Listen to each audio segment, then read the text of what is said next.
Eto na guys, yung ilog dito, patagos ng Abra di Ilog. Galing kami ng Puerto Galera, diyan kami dumaan. Tapos yung motor, hindi pa pala makakatawid dito. Ayun guys, yung motor, hindi makakatawid. Ang ginagawa, yung mga locals na nandito, babayaran natin sila.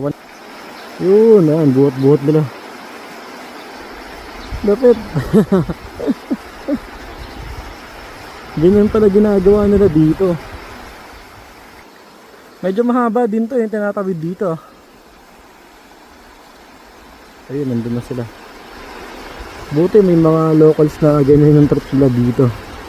Alam niyo yun, para syempre tulong din sa mga locals na nandito. Ang date nga pala ngayon, May 17, 2025. Ito yung update natin ngayon dito. Puerto Galera, patagos ng Abra di Ilog. Ayan, yung motor ko Honda Click 125 version 3 yun.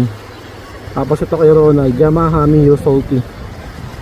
Ayan sila ko kayo. O pag yung motor mo mataas, ayan ganyan. Kaya siguro taga rin. Kung malakas loob mo. Pero kami naka-scooter kasi dyan eh.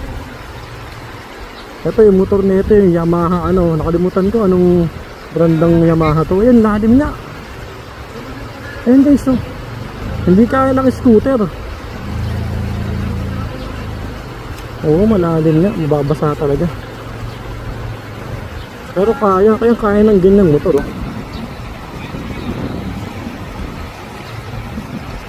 Lakas. Ayos, yeah. Sana pa.